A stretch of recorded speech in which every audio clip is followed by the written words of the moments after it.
I really recommend you take the chance to come and hear this, because they, as you can imagine, living in 6 different countries, they don't get together all that often.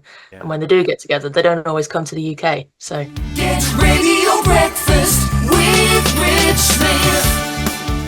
Really looking forward, as always do, to find out a little bit more about what's happening with Oxford Contemporary Music and their autumn programme. We're joined by Lauren Spiceley. Morning, Lauren. Thanks so much for joining us. morning, Rich. Nice to be here again. Yeah, it's lovely. I always enjoy our catch-ups and what have you.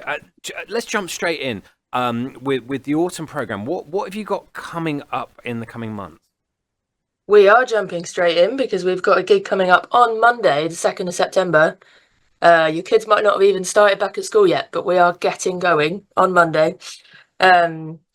Because this incredible band, who I actually met a few years ago when I was on a different music project, are coming to the UK for a tour, and we just had to take the chance and take advantage of it while they were here. So this is a band called Châñt Élečtrónïqùe, who, as you might guess by the name, if you have any inkling of French, they sing and there are electronics. Yeah. Also noticing as well, and the clues in the French bit are there. Literally every I'm going to forget what they're called. Then is it accents? But every letter has almost an accent over it. So every E and C and A. I forget what they're called in French now, but they've got accents over them, which is quite interesting to see and read. Anyway, that's just my 2 cents for it. Yeah, I don't think that's actually how they spell électronique in French, but it's because every member of the band is almost from a different country. So we've got incredible traditional singers from Portugal, from Croatia, from Bosnia. We've got electronic musicians from France. We've got percussionists from all over as well. So they've kind of tried to represent some of that very multicultural mix in the group through the name, I think. Right. But yeah, so what you're going to get on Monday is some seriously powerful traditional song paired with some quite unexpected but brilliant electronics, like some fairly heavy beats at some points, some wild kind of echoes and all sorts. They've got some brilliant videos up online if anyone wants to go and check them out and see if they think they'd like it. But I really recommend you take the chance to come and hear this, because they, as you can imagine, living in 6 different countries, they don't get together all that often. Yeah. And when they do get together, they don't always come to the UK. So there's a common theme that the bits and bobs that we've spoken across the year, Lauren, is there's always that surprise element. There's always that kind of wow factor. There's always that kind of thing that is that juxtaposition that you kind of go, okay, well, we're going out to see a band on a Monday night. That great, wonderful, love it, enjoy it. But with the kind of contemporary music scene, there's always something just kind of like, I don't know, just pulling you a different direction that you thought, whoa, hang on, I didn't expect that I was going to be in this bit. Whoa, what's going on here? I wasn't expecting that. Yeah, I think we really love to put on gigs and events and stuff that, you know, lead people somewhere unexpected, as you say, and give people a chance to kind of step out of their everyday lives for a little bit and feel a sense of, that was cool. I didn't expect that I would like that, but I did. and because I know we're speaking about sort of autumnal programs, is the kind of music changing with it? Is it kind of symbolism of kind of going through, you know, summery is a bit more lighter, if you will. We're going into an autumn program now. Is the feeling kind of like, actually, it is a bit changeable, different? I'm thinking of the seasons going into a winter program where it's potentially darker and what have you. Do you kind of follow that sort of transition, or is it just kind of like this band who is kind of moving through, kind of going, right, we need to jump on that. We need to get them here. This is going to be awesome.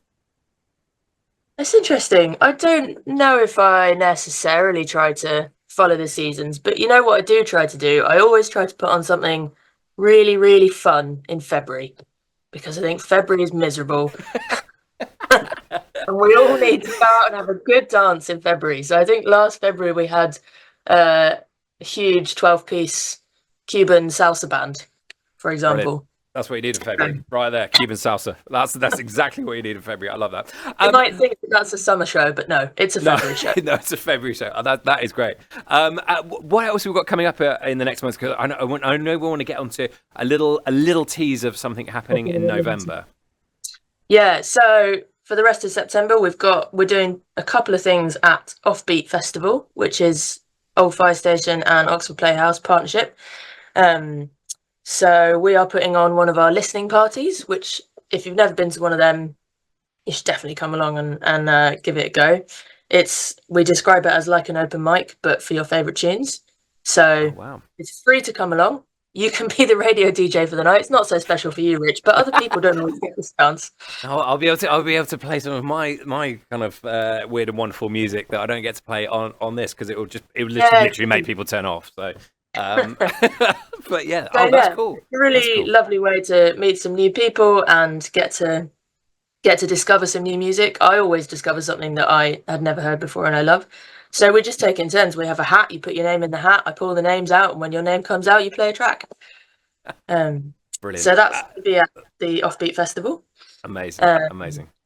And so are the Starling Sessions, which is what we were talking about last time we caught up. The community music project. Which is bringing together musicians from all over the world who now live in Oxford to share their music. So they're going to be doing a show at the Offbeat Festival as well. So we're talking the second week of September here. You've got the listening party on the 10th and the Starlings on the 15th. Brilliant. And then in October, I can keep going, Rich. Do you want me to keep going? Keep going. Doing one October one and then tease us with something in November. Yeah, okay. So October... we are doing a premiere show with Ray Lee, who's one of our associate artists who we've been working with for years. If you've been in Oxford for a while, you've probably come across his work before. He was behind the magical sonic spheres that were wandering through the city last year. He was behind the gigantic bells that were swinging in the courtyard at the Bodleian back in 2017. He's done a few insane things basically with it, and we've got a premiere of his show in October called The Invention of Wonder, which is going to be part of the IF Science and Ideas Festival. It's going to be, as it sounds, as you were saying earlier, it's going to be completely not like a gig at all, but you're going to love it. Brilliant. You are really going to wonder. I've seen a little taster of what he's doing in his workshop creating these things, and I just, as soon as he started, I couldn't help grinning. It's mad. It's brilliant. Amazing. Well, it sounds like such a rich and varied program, and it always is when we catch up, Lauren. There's so much wonderful stuff, and just a little bit of something special happening in November. Yes, so I'm super excited about this. We haven't announced it yet, but we're hoping to get it out for you to all book your tickets really soon.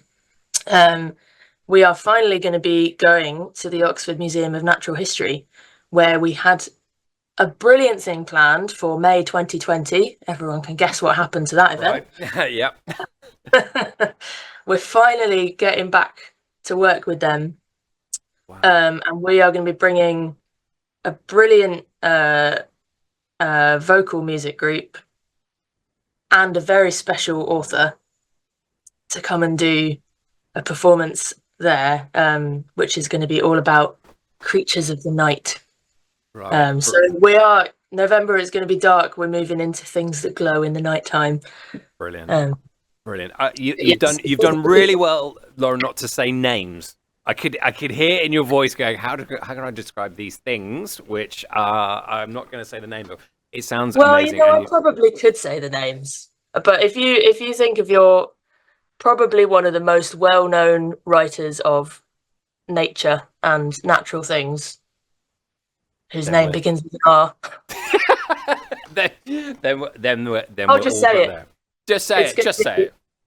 The musicians are a group called Howl, who are an amazing choral group, and they are coming with Robert McFarlane, who they've been working with for a couple of years now.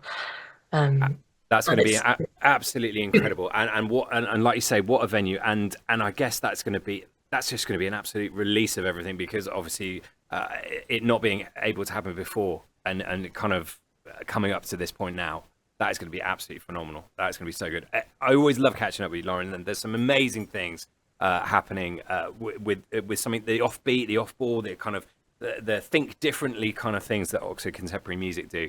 And there sounds like some amazing events coming up. And as always, thank you so much for joining us. Not at all. Thanks for having us. Get on the website, get and book your tickets. See you on Monday. That was it. That was the last bit I was going to do, but Lauren did it anyway. Fantastic stuff. Make sure you get there. All the tickets you can get from the Oxford Contemporary Music, just search for that, and you can buy your tickets from there. Make sure you head down. It's a good start on Monday, and the Autumnal programme sounds absolutely fantastic.